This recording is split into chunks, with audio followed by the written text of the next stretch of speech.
IT hub, चकचकीत काचांची ऑफिसं, गळ्यात ID card, corporate life म्हटलं की आपल्या डोळ्यांसमोर हे सगळं चित्र दिसतं।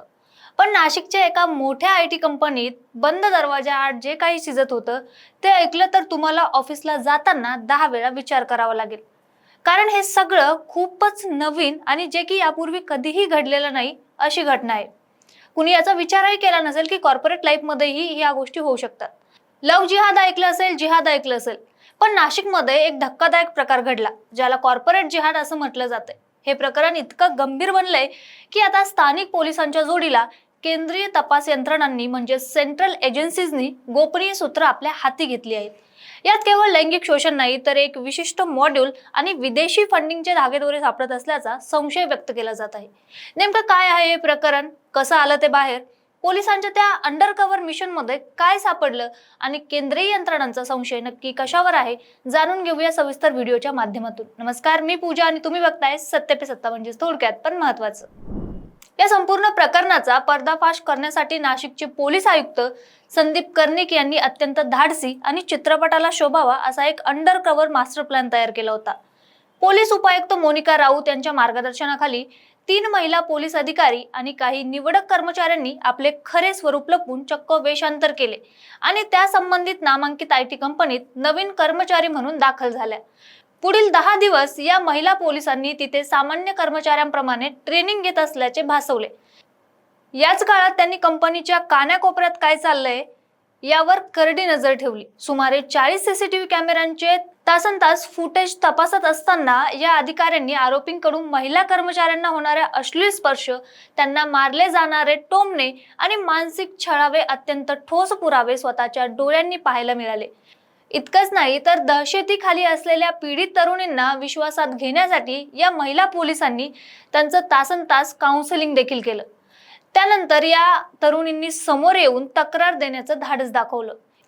या भीषण रॅकेटचा उलगडा एका अत्यंत अनपेक्षित घटनेने झाला, जेव्हा एक पीडित तरुणीच्या वागण्यातील बदल तिच्या घरच्यांच्या लक्षात आला।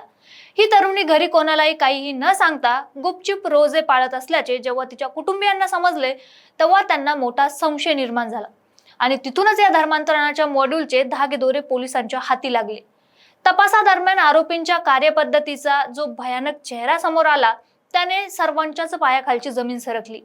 या आरोपींनी एक गुप्तचर व्हॉट्सअप ग्रुप तयार केला होता ज्यामध्ये ते कोणत्या तरुणीला आपले पुढचे शिकार बनवायचे याची रीतसर चर्चा करत असत। यात प्रामुख्याने गरीब घरातील आणि गरजू तरुणींना लक्ष केले जात असे, ज्यांना आधी कामाच्या ठिकाणी मानसिकदृष्ट्या कमकुवत केले जायचे आणि त्यानंतर यांचे ब्रेन वॉशिंग करून त्यांना त्यांच्या धर्मातील चालीरीती सोडवायला लावून विशिष्ट धार्मिक प्रथा पाळण्यासाठी दबाव टाकला जायचा।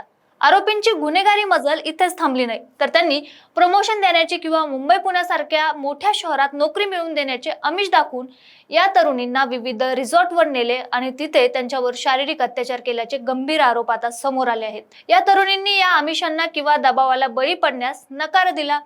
त्यांना ऑफिसमध्ये इतक्या प्रचंड कामाच्या ओझ्याखाली दाबले जायचे की शेवटी कंटाळून त्यांना स्वतःहून राजीनामा द्यावा अशी परिस्थिती निर्माण केली जायची। सध्या या प्रकरणात पोलिसांनी आसिफ अन्सारी, शफी शेख, रजा मेनन, तौसिफ अत्तार, शाहरुख कुरेशी आणि दानिश शेख या 6 जणांना बेड्या ठोकल्या असून यातील निदा खान नावाची मुख्य सूत्रधार अद्याप फरारच आहे। सर्वात धक्कादायक बाब म्हणजे या सर्व प्रकरणाची माहिती असतानाही कंपनीच्या वरिष्ठ व्यवस्थापनाने आणि विशेषतः HR प्रमुख अश्विनी चैनानी यांनी हे प्रकरण दाबण्याचा प्रयत्न केल्याची चर्चा देखील आहे, ज्यांची आता SIT कडून कसून चौकशी होणार आहे। आता या संपूर्ण प्रकरणाचा तपास एका वेगळ्या वळणावर पोहोचला आहे। केंद्रीय गुप्तचर यंत्रणा म्हणजेच IB याकडे कॉर्पोरेट जिहादच्या अँगलने पाहत आहे। या संशयितांना हे नेटवर्क चालवण्यासाठी पैसा कुठून येत होता आणि नामांकित कंपन्यांच्या अंतर्गत डेटाचा वापर करून हे कारस्थान रचले जात होते का याचे उत्तर शोधण्याचे मोठे आव्हान आता या तपास यंत्रणांसमोर आहे। नाशिकचे हे प्रकरण म्हणजे सुशिक्षित आणि सुसंस्कृत म्हणणाऱ्या कॉर्पोरेट क्षेत्राला लागलेली एक वाळवी असून यातून बाहेर येणारे सत्य भविष्यात देशाला हादरून टाकणारे ठरू शकते। तुम्हाला यावर काय वाटतंय कमेंटमध्ये नक्कीच सांगा आणि अशाच माहितीपूर्ण व्हिडिओसाठी पाहत राहा सत्य पे सत्ता म्हणजेच थोडक्यात पण महत्त्वाचं।